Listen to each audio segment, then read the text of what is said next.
கீதாஞ்சலி வந்து அந்த பாடலுக்கான ஞான விளக்கம் கொடுக்குறாரு. ஆனால் மஸ்னவியுடைய தத்துவங்கள் சொல்லும் பொழுது அந்த 2 வரி கவிதையை சொல்லிவிட்டு அதிலிருந்து அது சார்ந்த ஒரு கதையை வந்து நாகூர் அவர் வைக்கும் பொழுது, அன்பர்களுக்கு வணக்கம். இந்த சேனல் ஆரம்பித்து இந்த 6-7 மாதமாக நிறைய நம்ம சிறுகதைகளை நிறைய வந்து நம்ம சொல்லிக்கிட்டு வரேன். அங்கங்கே கொஞ்சம் கொஞ்சமாக புத்தகங்களையும் அறிமுகப்படுத்திட்டு வந்துகிட்ருக்கேன்.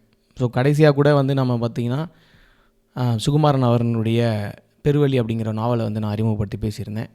அதுக்கடுத்து கவிஞர் நிஷா மன்சூர் அவர்களுடைய நூறுன் அலா நூர் அப்படிங்கிற ஒரு சிறப்பான ஒரு கவிதை தொகுப்பையும் நான் உங்களோட பகிர்ந்துகிட்டு இருந்தேன். ஸோ அதன் வகையில் இன்றைக்கும் ஒரு நூல் அறிமுகம் தான் செய்ய போகிறேன். இந்த நூல் வந்து ஒரு நூல் இல்லை, 2 நூல். அதாவது ஒரு நூல் தான் பிரதானப்படுத்துகிறேன். ஆனால் அதுக்கு துணையாக இன்னொரு நூலையும் இருக்குது அப்படின்னும் பொழுது அதையும் ஏன் விடணும், அதையும் சேர்த்து நம்ம சொல்லலாமே அப்படின்னு தான் இன்றைக்கி வந்திருக்கேன். ஸோ நான் உங்கள் சிறகன், இது உங்களுடைய லிட்ரரி அவுல் சேனல்.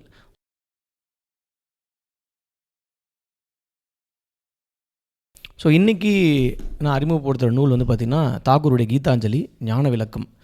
பா சரவணன் அப்படிங்கிறவரை இதை மொழிபெயர்த்திருக்காரு. இந்த புத்தக கண்காட்சியில் நான் வந்து வாங்கணும் அப்படின்னு லிஸ்ட் அவுட் பண்ணி வச்சுருந்த புத்தகங்களில் ஒன்று. ஸோ அதை வாங்கியிருந்தது.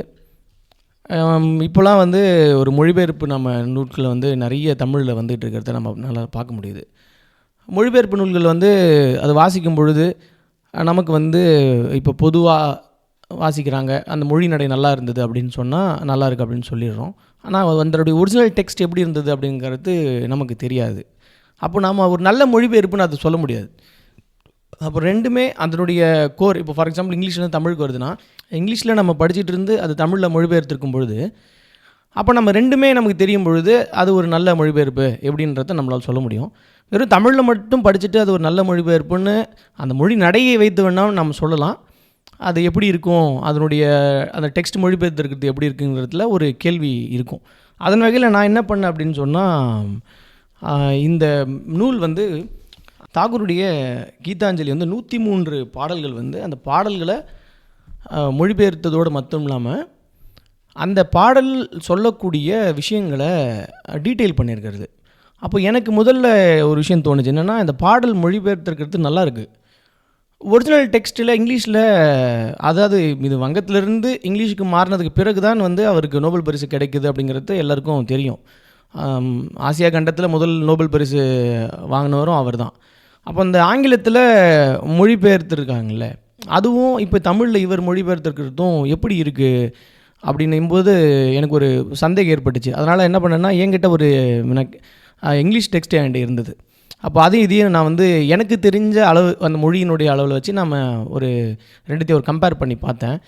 பெரும்பாலும் என்ன நடக்கும் அப்படின்னா, அந்த கவிதைகள் வந்து பெரும்பாலும் அந்த வசன கவிதைகளாக இருக்கக்கூடியதில் மொழிபெயர்க்கிறதுல சில நேரங்களில் ஒரு ஒரு காதல் கவிதையோ அல்லது தினப்பாடுகள் ஏதோ ஒரு கவிதையை வந்து மொழிபெயர்க்கும் பொழுது அதில் ஒரு கிட்டத்தட்ட ஒரு க்ளோஸ்னஸ் வந்துடும்.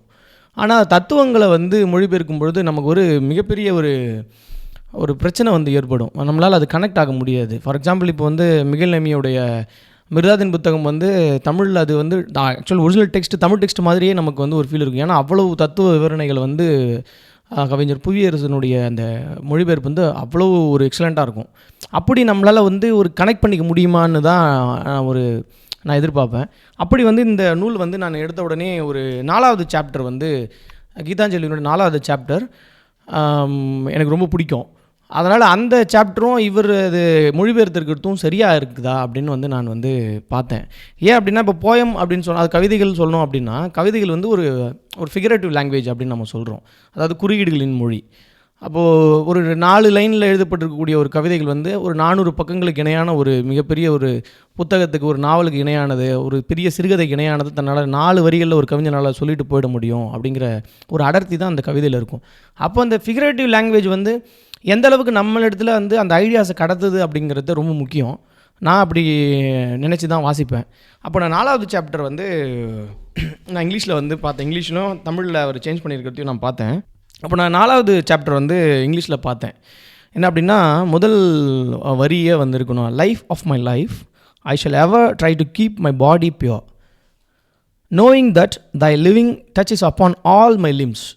I shall ever try to keep all untruths out from my thoughts, knowing that thou art that truth which has kindled the light of reason in my mind.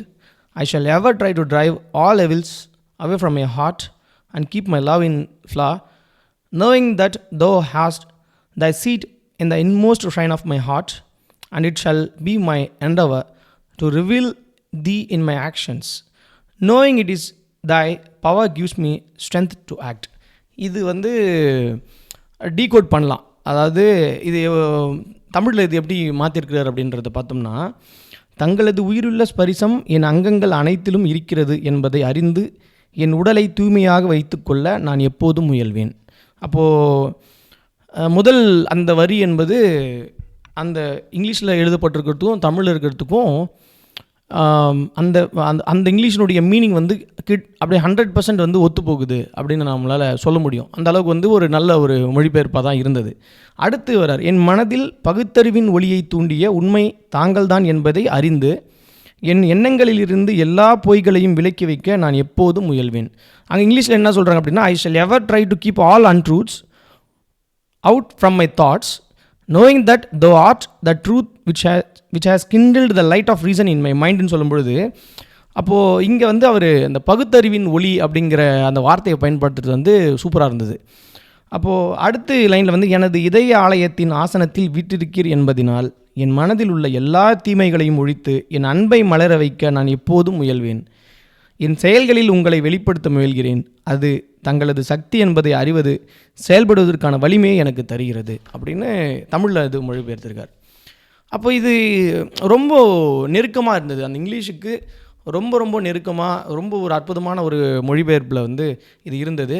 கூட என்னென்னா போனஸ் என்னென்னா, ஸோ இப்போ இந்த கவிதையை ஆங்கிலத்தில் நம்ம வாசிக்கும் பொழுது நிறைய பேர் நேரடியாக வந்து அதனுடைய மொழியை வந்து எடுத்துக்குவாங்க. அது உள்ளே இருக்கக்கூடிய விஷயங்களை வந்து எடுத்துக்காமல். ஃபார் எக்ஸாம்பிள் வந்து, என் மனதில் பகுத்தறிவின் ஒளியை தூண்டிய உண்மை தாங்கள் தான் என்பதை அறிந்து என் எண்ணங்களிலிருந்து எல்லா பொய்களையும் விலக்கி வைக்க நான் எப்போதும் முயல்வேன் அப்படின்னு சொல்கிறது வந்து நம்ம ஜஸ்ட் உரைநடையாக நம்ம அப்படியே எடுத்துக்கிட்டு போவோம்.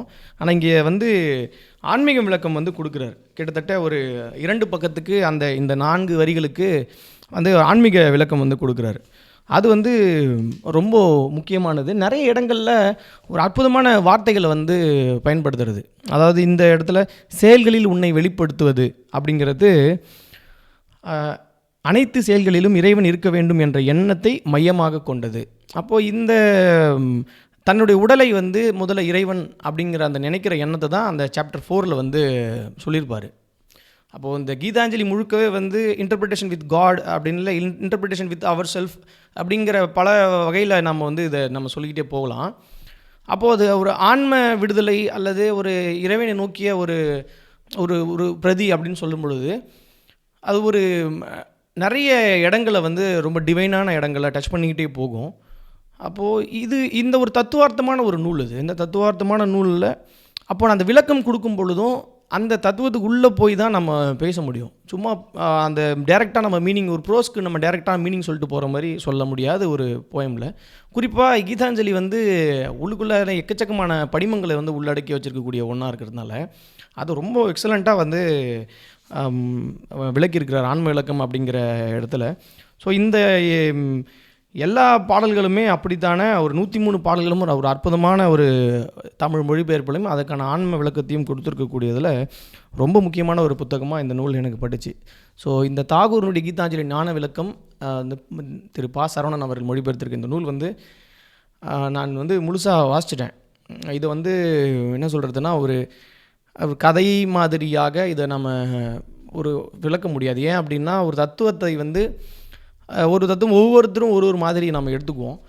அப்போ இந்த தத்துவத்தை வந்து நம் புரிந்து கொள்வதன் மூலமாகத்தான் இது நமக்கு எப்படி கனெக்ட் ஆகுன்றதை நம்மளால் எடுத்துக்க முடியும், சொல்ல முடியும். இப்போ எனக்கு கனெக்ட் ஆகிருக்கிற விஷயம் இன்னொருத்தவங்களுக்கு கனெக்ட் ஆகாது. இப்போது ஆன்மீக ரீதியாக இப்போது என்னுடைய தாட் வந்து வேறையாக இருக்கும், இன்னொருத்தருக்கு வேறையாக இருக்கும். அப்போது வந்து இதை நாம் அப்படி எடுத்துக்க முடியாது. அப்போ எனக்கு இது படிக்கும் பொழுதே இன்னொன்று ஞாபகம் வந்தது. என்ன அப்படின்னா, நாகூர்ரூமி அவர்களுடைய புல்லாங்குழலின் புலம்பல் அப்படிங்கிற ஒரு புத்தகம். அது என்ன பண்ணியிருப்பாருன்னா, ஜலாலுதீன் ரூமியோடைய மஸ்னவி வந்து சில பாடல்களை 2 வேர்ட்ஸாக வந்து மொழிபெயர்த்து அதற்கான விளக்கம் வந்து எங்கெங்கேயோ போயிட்டு நிறைய விஷயங்களை உள்ளே வந்து சொல்லுவார். ரொம்ப எக்ஸலண்ட்டான ஒரு புத்தகம். ஸோ இதுதான் அந்த புத்தகம், புல்லாங்குழலின் புலம்பல்கள் அப்படிங்கிறத நாகூர்ரூமி அவர்கள் எழுதினது. இது என்ன அப்படின்னா, 2 வரிகள் வந்து சொல்லுவாங்க. இன்றைக்கி தமிழ் பரப்பில் ரொம்ப அறியப்படக்கூடிய மௌலானா ஜலாலுத்தீன் ரூமி அவர்களுடைய அந்த மஸ்னவி, அவருடைய கிரேட்டஸ்ட் ஒர்க்காக சொல்லக்கூடிய மஸ்னவியை வந்து 2 வரிகளாக வந்து சொல்லியிருப்பார். கேளுங்கள் இந்த நாணல் புல்லாங்குழல் சொல்லும் ஓலக்கதையை, பல பிரிவுகளால் வாடும் அதன் மூலக்கதையை அப்படின்னு நிறைய பாடல்களை 2 வரிகளை பாடல்களை வந்து சொல்லிவிட்டு அதிலிருந்து ஒரு கிளை கதையை வந்து சொல்லிவிட்டு அடுத்த வரிக்கு போவார். அப்போது இந்த நூலுமே வந்து பார்த்திங்க அப்படின்னு சொன்னால் கிட்டத்தட்ட இந்த 2மே தாகூருடைய கீதாஞ்சலியுடைய அந்த ஞான விளக்கமும் மஸ்னவியினுடைய அந்த தத்துவங்களும் 2மே வந்து 2 எக்ஸ்ட்ரீம் லெவலில் இருக்குது. பட் ஆனால் அந்த எழுதப்பட்ட முறை என்பது அந்த மொழிபெயர்ப்பிலிருந்து ஒரு ஞான விளக்கம் கொடுத்த ஒரு பகுதி. இப்படியாக இந்த 2 புத்தகங்களுமே ரொம்ப முக்கியமான ஒரு புத்தகமாக எனக்கு பட்டுச்சு. அப்போது இந்த மெய்யியல் சார்ந்து வாசிக்கக்கூடிய நண்பர்கள் வந்து இந்த 2 புத்தகத்தையும் தவறவே கூடாது அப்படின்னு எனக்கு தோணுச்சு. அதனால தான் இந்த 2 புத்தகத்தை ரொம்ப இன்டெப்த்தாக இதை பற்றி பேசாமல் ஒரு அறிமுகம் மட்டும், சுருக்கமான அறிமுகம் மட்டும் கொடுக்கலாம் அப்படின்னு தான் நினச்சிக்கிட்டு வந்தேன். ஸோ இது வந்து நம்ம வாசிக்கும் பொழுது சுயமாக நமக்கு தோணும். அது நம்ம என்ன தான் வார்த்தைகளால் நினச்சாலும் கடத்திட முடியுமா அப்படின்னு எனக்கு தெரியல. அதை நம்ம உள்வாங்கும் பொழுது தான் ரொம்ப அற்புதமாக இருந்தது. இப்போ 2வது தாகூருடைய கீதாஞ்சலி 2வது கவிதையை வந்து பார்த்திங்க அப்படின்னு சொன்னால் இசையை பற்றின ஒரு விஷயம். அந்த இசையை பற்றின அந்த பாடல்களில் வந்து பார்த்திங்க அப்படின்னா உலகமே வந்து இசை தான், கடவுளே வந்து இசையினுடைய வடிவத்தில் தான் இருக்கிறார் அப்படின்ற ஒரு பொருளில் வந்து அந்த பாடல் எழுதப்பட்டிருக்கும். அதுக்கான ஆன்மீக விளக்கமும் அவ்வளோ அற்புதமாக இருந்தது. ஸோ அந்த இசை பற்றின பாடலில் எழுதியிருப்பார் இந்த மொழிபெயர்ப்பாளர் வந்து, எழுத்தாளர் வந்து குறிப்பிட்டிருக்கார். இறைவன் தன்னுடைய பக்தர்களின் பாடல்களில் மகிழ்ச்சி அடைகிறான் என்பது பாரம்பரிய கருத்தாகும் அப்படிங்கிற ஒரு வரியை வந்து இதில் எழுதியிருப்பார். அப்படியே அங்கேருந்து நம்ம ரூமி அவர்கள்ட்ட போனோம் அப்படின்னா மஸ்னவியுடைய தத்துவத்தில் அதுவும் இசை சார்ந்த ஒரு ஒரு ஒரு திரட்டு தான். ஆக இப்படி இந்த 2 புத்தகமும் எங்கேயோ ஒரு இடத்துல ஒரு கனெக்ட் ஆகுதா அப்படின்னு எனக்கு தோணும். அது அந்த சிந்தனையாக வந்து பார்த்திங்கன்னா அந்த தத்துவமாக ஒரு 2 பேருமே ஒரே ஒரு இடத்த பிடிச்சிக்கிட்டு அப்படி போகிற மாதிரி இருக்கும். ஆனால் ரூமியினுடைய காலகட்டம் என்பது வேறு, அவருடைய அந்த எழுத்து முறை என்பது வேறு, அவர் சொன்ன விஷயங்கள் வேறு, அவர் எழுதின விஷயங்கள் வேறு. தாகூருடைய எழுத்து என்பது வேறு, அவர் சொன்ன விஷயங்கள் வேறு. 2மே முற்றிலும் வேறுபட்டதாக இருக்குது, வெவ்வேறு காலகட்டங்கள் உடையதாக இருக்குது. ஆனாலும் நாம் கனெக்ட் ஆகிறோம், நமக்குள்ளே ஒரு கனெக்ஷன் வந்து ஏற்படுது. அந்த 2 நூல்களை வாசிக்கும் பொழுது நமக்குள்ளே ஒரு பெரிய ஒரு கனெக்ஷன் வந்து ஏற்படுது. ஸோ இந்த புத்தகம் தாகூருடைய கீதாஞ்சலி வந்து சுவாசம் அப்படிங்கிற ஒரு பதிப்பகம் வந்து வெளியிட்டிருக்கிறாங்க. 370 ரூபான்னு போட்டிருக்கிறாங்க. புல்லாங்குழலின் புலம்பல் வந்து பார்த்திங்க அப்படின்னா பஹிமியா பப்ளிஷர்ஸ் வந்து வெளியிட்டிருக்கிற இந்த நூல் வந்து 350 ரூபாய் வந்து இட்டிருக்காங்க. அப்போது வாய்ப்பு இருக்கக்கூடிய நண்பர்கள் வந்து இந்த 2 புத்தகத்தையும் வாங்கி வாசித்து பாருங்கள்.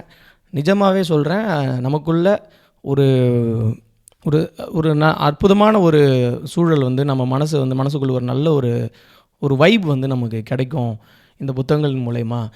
தவற விடக்கூடாத மெய்யியல் சார்ந்து வாசிக்கக்கூடிய, ஆன்மீகம் சார்ந்து வாசிக்கக்கூடிய நண்பர்கள் வந்து இந்த 2 புத்தகங்களும் நிச்சயமாக வாசிக்கணும். ஏன் அப்படின்னா 2மே 2 சைட்லேருந்து ஒரு கிளை கதையாக பிரியுது.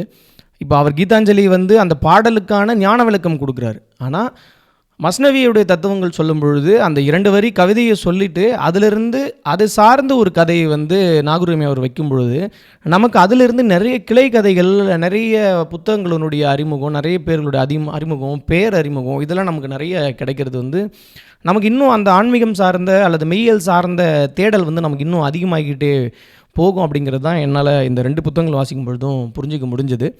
ஸோ நீங்களும் வாய்ப்பு இருக்கும்போது இந்த புத்தகத்தை வந்து வாசித்து பாருங்கள்.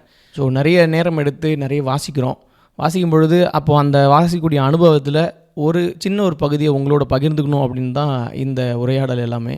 இப்போ நீங்கள் பண்ணுற சப்போர்ட் தான் நமக்கு ஓகே, நமக்கு இன்னும் பண்ணலாம் அப்படின்ற ஒரு உந்துதல் வந்து நமக்கு ஏற்படும். ஸோ பண்ணுவீங்க அப்படின்னு நம்புகிறேன். நன்றி. மீண்டும் வேறு ஒரு புத்தகத்தோடு அல்லது கதையோடு சந்திக்கிறேன். நன்றி.